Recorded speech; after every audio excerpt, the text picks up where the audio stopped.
Hey, what up, everybody? This is Stevie Bridge coming to you with your live from the Wrestle Truck here. We're to take a sip of the working man's coffee. Before we head out, I gotta follow my wife over to this place.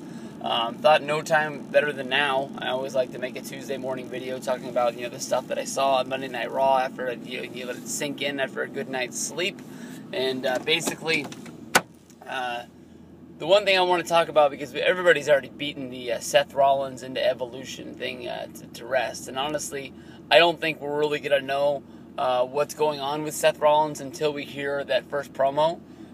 We saw Renee Young try to talk to him on the post-game report, whatever the hell you call that show on the WWE Network.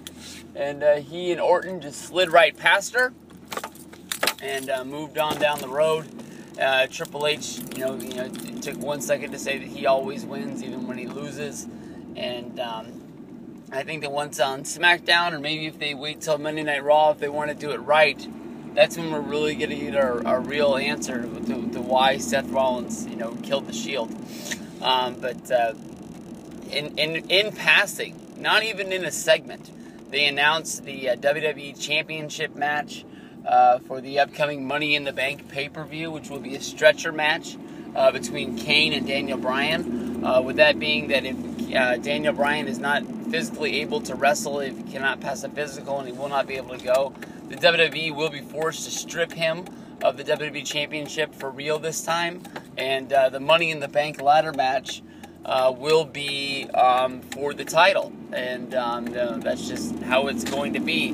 They really only said this one time. Of course, who was it? Del Rio qualified for the Money in the Bank. He's the first guy to get in there.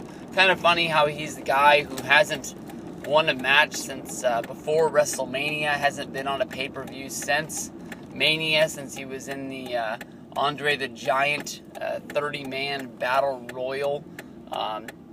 We haven't really seen this guy do anything, and I can't think of anything on Superstars or anything that this guy's done that's been significant at all. But, you got to have some guys in there, and not everybody's going to be the best. You got to think that more than likely Orton will be getting thrown into the mix, because if they have to name a champion, more than likely the guy from the Authority is going to get it. I don't really see Seth Rollins as the guy as being the champion yet, and if you do have Seth Rollins as being the guy who is going to be the champion, then you sort of set up them being, for the explosion. And then again, I think everybody has seen the meme of the guy having the epiphany that Seth Rollins is going undercover to blow up the Authority in Evolution. That the Shield still really is together. I'm not really 100% sold on that, but we all can hope that we really want Daniel Bryan to get back with a neck injury.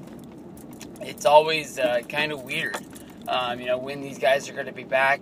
Honestly, in my mind, with a neck injury, I always just would think you would count somebody out, for at least 6 months. I would think that would be the easiest thing. It sucks that this happened to Daniel Bryan at this time, but I think that's been, beaten to death, that this is the worst possible time after him having the biggest match of his career, having to basically put his career on hold and find a way to try and get it back together once he's able to come back, and see if he's going to be able to regain all that momentum that he had, before the injury. You gotta hope he does. If the match does happen, it's kind of weird that we went from last month, being rumored at Payback to have a Buried Alive match, which was rumored to be Kane's last retirement match. At Payback, Kane came back and he buried Kofi, killed him right there in the middle of the ring. I always sort of thought it was funny that, Kane was able to show up at the show and he was able to beat up Kofi, but Daniel Bryan had his segment in the ring. And if Kane, has all these problems with Daniel Bryan, why didn't he come out there after Bree slapped Stephanie and go after Daniel? Maybe have him, run away from the ring instead of having that big celebratory yes session with him and Bree after she quit and did what she did. But I don't have a doubt in my mind that if the match does happen, I think everyone in the world will think Daniel Bryan is a heavy favorite to win the match. Have to be a real big surprise for Kane to lose. I think that a stretcher match is a weird stipulation to put on a match for them. I know we've already seen them in a beat the shit out of each other match. I don't even remember what the hell that match was at Extreme Rules, but they fought into the back, and Daniel Bryan hit him over the head with the crowbar, and had to put him on the forklift and drive him all the way back into the ring. It is what it is. I'm sure someday when I watch it back on the WWE Network, I know some people. Jim was lining up at the Best Buy to buy that today. Kind of weird. You throw $10 away on something already sitting on your shelf. And, there's no real DVD extras or anything on there. But Money in the Bank, no doubt in my mind, it's going to be an awesome show. I had fun with the way that I watched the last pay-per-view. When I had Extreme Rules, I was able to have an early shift. I got off at 5. I got home at about 5:20. I only missed, the beginning of the first three-way match on there. I did miss the pre-show, which I did hate with the WLC. But with this show, I was working.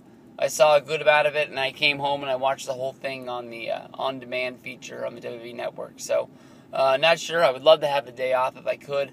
To live tweet with everybody with the Money in the Bank. It's always one of those pay-per-views that always sends you home in a good mood, knowing that you really saw something that really matters. I guess we're only going to have one Money in the Bank since the titles are unified, even though he has two. But I don't even think they could do that. I was trying to think maybe they could find a way to get a second one. If they're going to strip Daniel Bryan, maybe they can make the titles separate again. But that would really have to be some underground, stuff, and then you could have to add the match at the last minute.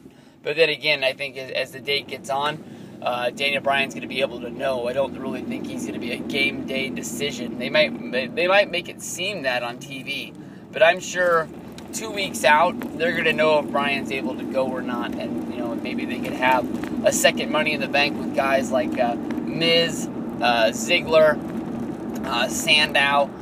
Those, mid-card guys that we really like, that that when they go out there, they're dying to get mentioned and to get noticed from the mid-card and, put up to the main event. And they're going to do anything they can. I mean, that match has always been great. I think everybody loved the Superstars, or no, they called it the All-Stars match last year.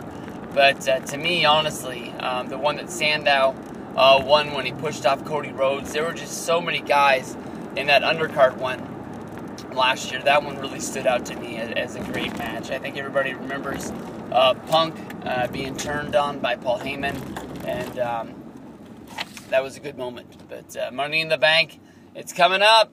It's going to be there. It's going to be a good show. Peace out, everybody.